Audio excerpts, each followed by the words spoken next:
Morning students, please bring out your science book. Today we will read chapter 5, Plants and Us. We know that plants and animals depend on each other for their survival. तो आप और हम ये सब जानते हैं कि पेड़ पौधे और जो जानवर होते हैं वो सब एक दूसरे के ऊपर अपने सर्वाइवल के लिए निर्भर करते हैं.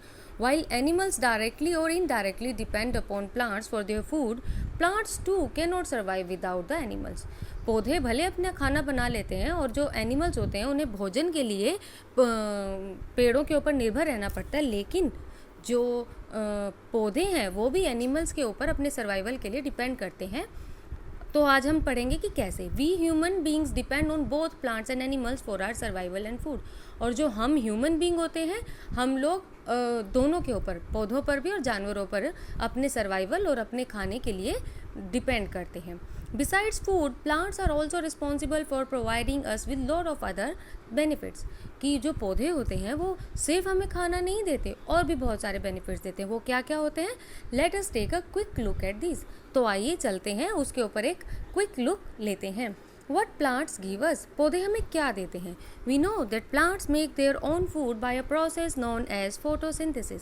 हम जानते हैं कि जो पौधे होते हैं वो अपना खाना एक प्रोसेस के थ्रू बनाते हैं. उसे क्या कहते हैं? फोटोसिंथेसिस. और वो फोटोसिंथेसिस क्या होता है? The plants take in carbon dioxide, a gas found in the air, and the presence of sunlight, chlorophyll and water prepares its own food. जो पौधे होते हैं वो कार्बन डाइऑक्साइड लेते हैं जो हवा में होती है, और वहाँ से सनलाइट मिलती है और पत्तों के अंदर क्लोरोफिल होती है और पानी होता है, तो अपना उससे वो खाना बनाते हैं. During this process the life giving gas oxygen is produced by the plants while removes the harmful carbon dioxide. तो इस प्रोसेस में जब वो लोग अपना खाना बना रहे होते हैं तो एक गैस जो ऑक्सीजन जो गैस होती है वो निकलती है, और हम लोगों के लिए वो एक लाइफ गिविंग गैस है. और वो लोग रिमूव क्या कर रहे हैं? कार्बन डाइऑक्साइड जो हमारे लिए हार्मफुल होती है उसको वो रिमूव करते हैं. क्योंकि during the breathing process all animals take in oxygen and gave out carbon dioxide. क्योंकि ब्रीदिंग जो हम सांस लेने की जो हमारी प्रक्रिया है इसमें हम सब लोग ऑक्सीजन लेते हैं और कार्बन डाइऑक्साइड को निकालते हैं. This is called respiration system. ये हमारे बॉडी का रेस्पिरेशन सिस्टम कहलाता है. दस the carbon dioxide release in the air by us is use by the plants. तो जो हमने कार्बन डाइऑक्साइड रिलीज़ की वो कौन यूज़ कर रहा है? वो प्लांट्स यूज़ कर रहे हैं. और जो ऑक्सीजन उन प्लांट्स ने रिलीज़ की वो हम लोग यूज़ कर रहे हैं. Thus the plants not only produce food for themselves and us during photosynthesis, they also recharge the oxygen in air. If there were no plants, we would soon use up all the oxygen in the air and then we would have none to survive.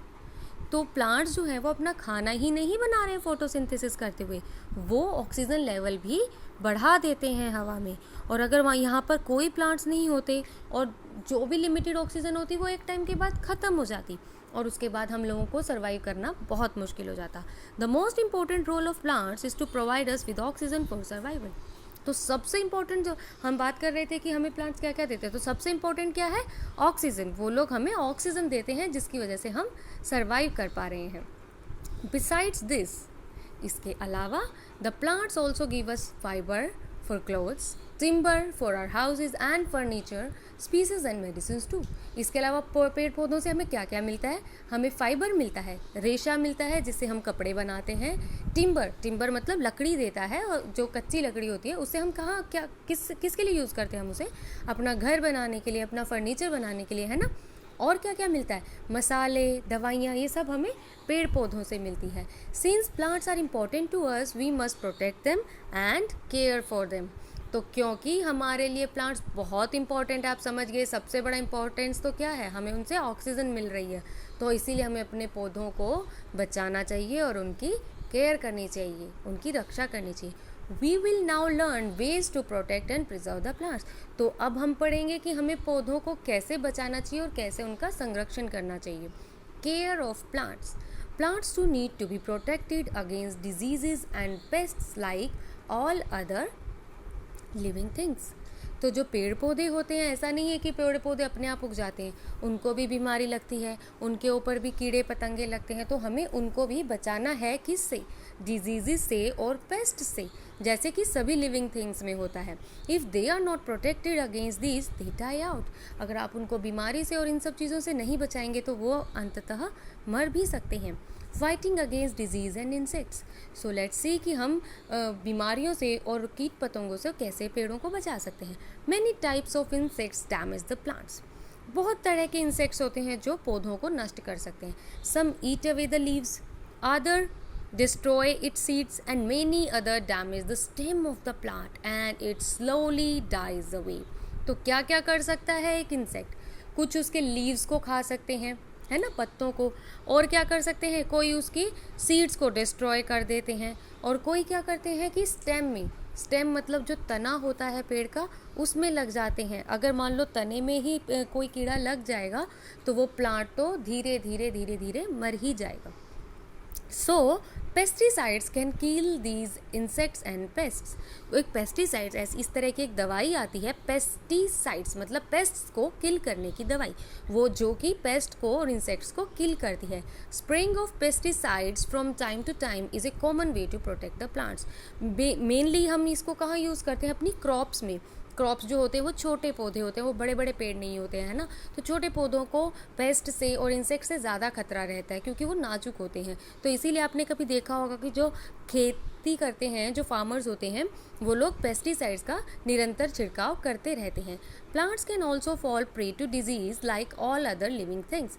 अच्छा, उनको भी बीमारी हो सकती है जैसे कि बाकी किसी जीवित वस्तु को होती है। Then they to need medicine, उनको भी फिर दवाई चाहिए। These can either be spread on the plants और can be added to the soil. और दवाई आप पौधों को आप कैसे दवाई दोगे, या तो उनके ऊपर स्प्रे कर दोगे, है ना, तो पौधे हवा से उस दवाई को ले लेते हैं, या फिर हम उसको सॉइल में ऐड करते हैं तो वो अपनी रूट्स से उसको ले लेते हैं। These help the plant to fight diseases and be healthy. तो अगर हम ऐसे दवाई उन्हें दे देते हैं तो वो प्लांट्स को बीमारी से लड़ने की शक्ति देता है और हेल्दी रहने की शक्ति देता है और स्ट्रॉन्ग बनाता है। Moulds and many type of fungus can damage the crops. किस तरह के जो होते हैं बीमारी कैसी कैसी लगती है, माउंट्स, और जो फंगस होती है वो पेड़ पौधों में लग जाती है तो वो उनको डैमेज कर सकता है, उनको ख़त्म कर सकता है। Fungicide can help to check the spread of these moulds and fungus. तो इसके लिए क्या यूज़ करते हैं, फंगिसाइड। जैसे पेस्ट को किल करने के लिए पेस्टिसाइड एंड फंगस को किल करने के लिए fungicide, right. So plants need micro nutrients and minerals to grow healthy and bear fruits. जैसे पेड़ पौधे, अब जैसे हम लोग अलग से मिनरल्स एंड विटामिन्स लेते हैं, जैसे मल्टीविटामिन लेते हैं, अगर हमारे शरीर में किसी चीज़ की पूर्ति नहीं हो रही है तो हम एडिशनल दवाइयाँ लेते हैं ना। इसी तरह पेड़ पौधे भी अगर स्ट्रॉन्ग नहीं हैं तो उनको भी एक्स्ट्रा न्यूट्रिएंट्स और मिनरल्स की ज़रूरत रहती है ताकि वो हेल्दी हो सके और उनके ऊपर अच्छे फल लग सकें, ठीक है। They get these from humus in the soil. Soil के अंदर जो ह्यूमस होता है उससे उन लोगों को मिलती है। Many times when crops are planted in the same soil again and again for long periods of time these minerals and micro nutrients are consumed. तो अगर हम एक क्रॉप को सेम मिट्टी में बार बार लगाए जा रहे हैं तो जो ये ह्यूमस होता है हमारी मिट्टी में, उसमें जितने भी माइक्रो न्यूट्रिएंट्स होते हैं और मिनरल्स होते हैं वो सब धीरे धीरे कंज्यूम हो जाते हैं।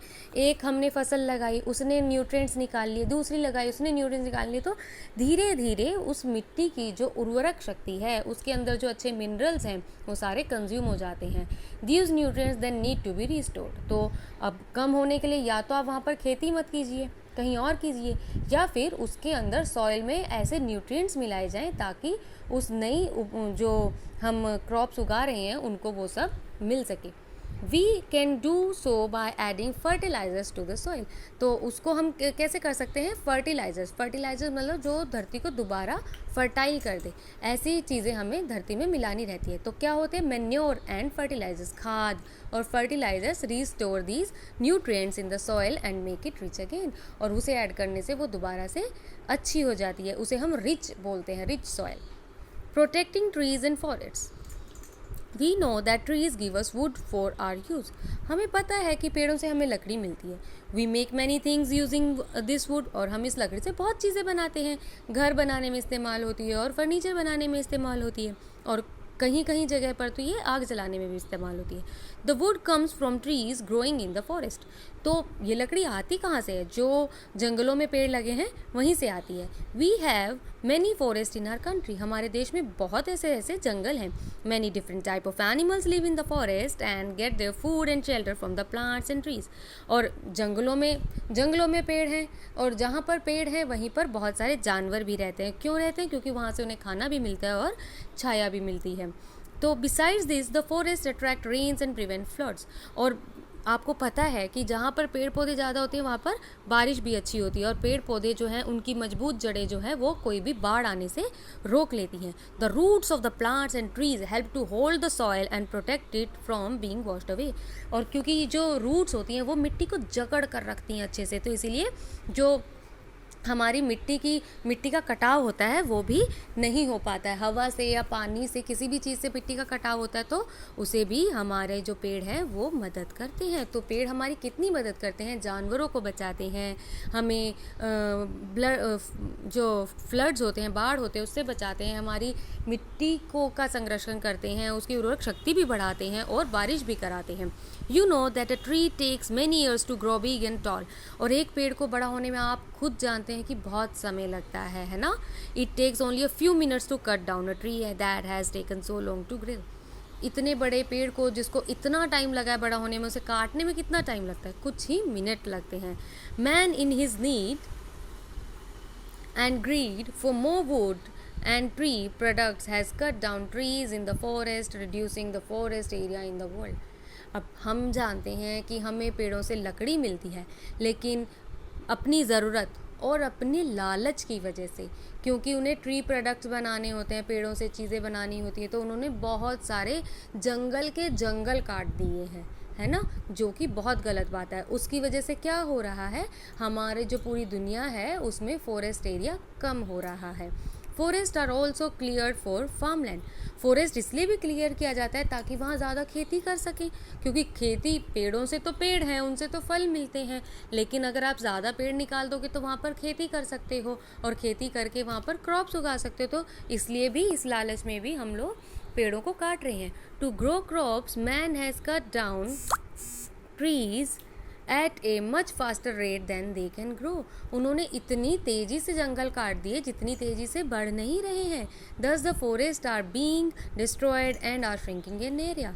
इसीलिए जंगल तबाह हो रहे हैं और कम हो जा रहे हैं जगह में। This has also disturb the animals that live in forest. अब जब जंगल ही नहीं रहेंगे तो वो जानवर कहाँ जाएंगे? तो इसीलिए एनिमल्स को भी बहुत परेशानी हो रही है। The destruction of forest have caused many other problems. और अब जैसे पेड़ हमें बहुत मदद करते हैं, और अगर पेड़ नहीं रहेंगे तो वो सारी मदद कम हो जाएगी, इसलिए बहुत सारी दूसरी प्रॉब्लम्स भी शुरू हो गई हैं जंगलों की नहीं रहने की वजह से। सो इसीलिए we must protect the forest if we want regular rains. हमें अगर निरंतर बारिश चाहिए तो हमें अपने पेड़ पौधों को बचाना होगा। And to protect our selves from flood and soil erosion. मिट्टी के कटाव और बाढ़ से अगर हमें बचना है तो भी हमें पेड़ों को बचाना होगा। So it is our duty to protect our forest and our future. अपना भविष्य बचाने के लिए अपने जंगलों को हमें बचाना, ये हमारी एक जिम्मेदारी है।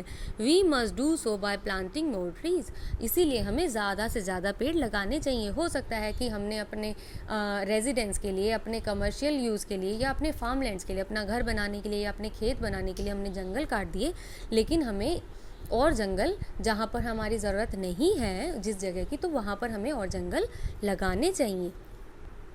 Trees can be planted in the cities. शहरों में भी हम पेड़ जो हैं वो लगा सकते हैं। इन are surrounding areas and in the forest. कोई ज़रूरी नहीं है कि आप जंगल में ही जाकर पेड़ पौधे लगाएं। जहाँ पर खाली जगह है, जहाँ पर एक पेड़ उग सकता है, शहरों में भी अपने आसपास हमें पेड़ लगाने चाहिए, क्योंकि उनसे हमें छाया भी मिलती है। To maintain the number of trees we must plant as many trees each year as we cut down. अगर आप चाहते हो कि पेड़ों का जो हमें इतने फ़ायदे जो मिल रहे हैं वो मिलते रहे निरंतर, इसीलिए जितने पेड़ हम काट रहे हैं उतने ही पेड़ हमें कम से कम लगाने चाहिए. Only then we can save our forest and our future. तभी हम अपने जंगल और अपने भविष्य को बचा पाएंगे. Trees are a boon that nature has given us. पेड़ एक ऐसा आशीर्वाद है जो हमें नेचर ने दिया है. They reduce pollution in the cities, so plant as many trees as you can in your surrounding areas. पेड़ पौधे जो होते हैं वो पॉल्यूशन भी कम करते हैं, इसीलिए हमें ज़्यादा से ज़्यादा पेड़ जो है वो लगाने चाहिए. Don't you think a place full of plants and trees looks more beautiful than that has none. आप लोग भी कभी देखेंगे, आप सब लोगों को भी वो जगह ज़्यादा अच्छी लगेगी जहाँ ज़्यादा हरियाली होती है.